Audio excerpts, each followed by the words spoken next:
मेरे पीछे आप जो ये सेटअप देख रहे हो, तो कल मैं लाइव आ गया था। ये सारा कुछ मैंने पहले से एक्सप्लेन कर लिया था। बीटीसी का एनालिसिस भी मैंने कर लिया था। तकरीबन 1 घंटे की मैं लाइव आ चुका था स्ट्रीम यूट्यूब पे। ओके? तो क्लियरली बताया था कि ऐसा ही कुछ होगा। जो आप यहाँ पे देख रहे हो, ऊपर आप इस वीडियो में देख लो। तो अभी देखते हैं एसएमटी भी हो सकता है, क्योंकि अगर पहली बाइक आ रही है। अभी देखो इस तरह की सिचुएशन भी बहुत ज़्यादा होते हैं। यहाँ पे देखो मैं ये चीज़ें हटा देता हूँ। आपके पास क्या होता है, इसी तरह का सिचुएशन होता है। मार्केट क्या करता है, आपके पास आता है। ये मैं एसएमसी का कंसेप्ट समझाने लगा उससे। ये मार्केट, फॉर एग्जांपल आपने यहाँ पे एक ऑर्डर ब्लॉक मार्क किया हुआ है और बस आप उसी का वेट कर रहे हो। तो ये एक एफवीजी उसके साथ है और आपने ऑर्डर ब्लॉक को मार्क किया हुआ है, उसी का वेट कर रहे हो। मार्केट क्या कर लेता है, इस तरह नीचे आता है, नीचे आता है, नीचे आता है। मार्केट वो ऑर्डर ब्लॉक लेने या उस इम्बैलेंस या एफवीजी को लेने से पहले ही वो मूव कर लेता है अपवर्ड। फॉर एग्जाम्पल इस तरह ऊपर जाता है। सही है। लोग सोचते हैं यार अभी ऑर्डर ब्लॉक से पहले गया, लेकिन अभी एग्रेसिवली बाइंग आ सकती है। सही है। तो लोग यही सोचते हैं कि अभी अभी बाइंग आ जाएगी और मार्केट इस तरह ऊपर निकल जाएगी।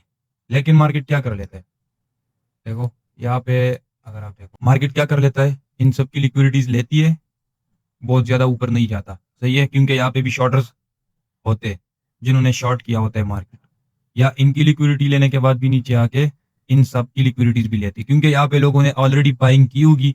तो उन सबके स्टॉप लॉसेस इसी लो के नीचे होगी।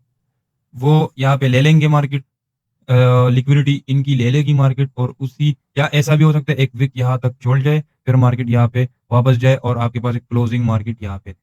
उसके बाद मार्केट आपका ये वाला ऑर्डर ब्लॉक वैलिड बना सकता है। तो वीडियो देख लिया आप लोगों ने, होप तो आप लोग को समझ में आ रहा होगा कि जो एसएमटी है, स्मार्ट मनी ट्रैप जिसको हम बोलते हैं, एसएमटी, वो कैसे वर्क करते हैं और आप लोग इस ट्रैप से कैसे बच सकोगे। तो अभी ये मैं समझाने लगा हूँ कि ये सेटअप बेसिकली वर्क कैसे करता है। फॉर एग्जांपल आपके पास मार्केट है, वो ब्रेकआउट स्ट्रक्चर करता है। जब ब्रेकआउट स्ट्रक्चर करता है तो एंट्री मॉड्यूल आपके पास ये है कि ब्रेकआउट स्ट्रक्चर के बाद आपने एक ऑर्डर ब्लॉक पे ट्रेड करनी है। एक्सट्रीम ऑर्डर ब्लॉक होगा या डिसीजनल ऑर्डर ब्लॉक होगा। कब वर्क करनी है, कब नहीं करनी है, वो कंडीशंस अलग है, बाद में समझा दूंगा। फिलहाल के लिए जो थोड़ा बहुत एडवांस ट्रेडर्स है उनको पता होगा कि डिसीजनल और एक्सट्रीम ऑर्डर ब्लॉक क्या होते हैं और वो कैसे वर्क करते हैं। तो मिसाल के तौर पर इसी तरह मार्केट ने ब्रेकआउट स्ट्रक्चर कर लिया। सही है, चलो मैं यहाँ पे मार्क कर लेता हूँ। फॉर एग्जाम्पल यहाँ पे अगर आप देखो तो मार्केट ने ब्रेकआउट स्ट्रक्चर कर लिया। तो ब्रेकअप स्ट्रक्चर करने के बाद आप लोगों ने मार्क करने हैं डिसीजनल ऑर्डर ब्लॉक या extreme order block. For example आपके पास जो हम मैं ये सेटअप समझाने जा रहा हूँ, इसके मुताबिक आपके पास ऑर्डर ब्लॉक यही पे। आप लोगों ने जस्ट वेट करना है कि उसी ऑर्डर ब्लॉक के पास मार्केट आए, टैप करे, उसके बाद बाइंग आए, तो हमारा नेक्स्ट ब्रेकअप स्ट्रक्चर टारगेट होगा या उससे ज्यादा।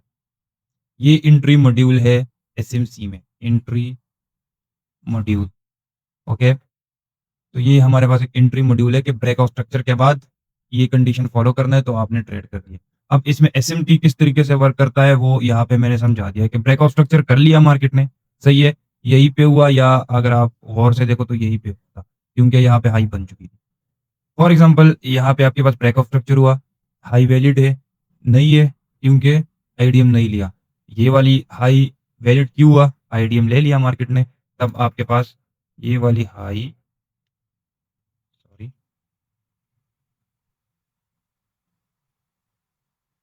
ये वाली हाई आपके पास कंफर्म हुई, वैलिड हुई। क्यों? क्योंकि आईडीएम ले लिया। अब इसके बाद मार्केट ने क्या करना है, जब मार्केट इस लेवल को ब्रेक करेगा तब हम उसको ब्रेकआउट स्ट्रक्चर बोलेंगे। सही है। ये आपके पास एक हाई बन गई थी, तो जब हाई आपके पास वैलिड हुआ, इसी ब्रेकआउट स्ट्रक्चर लेवल से लेके यहाँ तक जितना भी एरिया है, इसमें जो भी लेवल आपके पास सबसे लोवेस्ट लेवल होगा, जो पॉइंट सबसे लोवेस्ट पॉइंट होगा, वो आपके पास वैलिड लो कहलाएगा। वैलिड लो कहलाएगा, वैलिड लो। और उसी वैलिड लो को अगर मार्केट इसी तरह ब्रेक कर लेगा, तब आपके पास चेंज ऑफ करेक्टर हो जाए।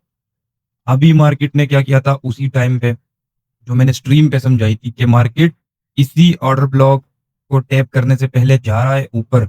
लेकिन मैंने ये भी कहा था कि आप लोगों ने अटेंटिवली रहना है कि मार्केट इसी इन यहाँ पे जो अर्ली बायर्स घुस चुके हैं, इनकी लिक्विडिटी लेने के लिए वापस से आ सकता है। और ये भी कहा था कि शायद इससे नीचे भी आ जाए क्योंकि यहाँ पे जो बायर्स घुसे थे, उन सब की लिक्विडिटी यहाँ सब होगी। तो मार्केट ने क्या किया, मार्केट उसी लेवल पे आया, थोड़ा बहुत होल्डिंग किया, एग्रेसिवली सेलिंग आया, लिक्विडिटी इनकी भी ले लिया। यहाँ तक मार्केट ने लिक्विडिटी ली। मैंने क्या कहा था कि मार्केट वापस से ऊपर जाने की कोशिश करे, तब लेनी है ट्रेड। अब मार्केट यहाँ पे आया, सही है, थोड़ा बहुत यहाँ पे कंसोलिडेशन किया। अब यहाँ पे आप लोगों ने देख लिया कि अभी शायद वापस मार्केट जा सकती है क्योंकि यहाँ पे कन्फर्म हुआ ना कि लिक्विडिटी मार्केट ने ले ली।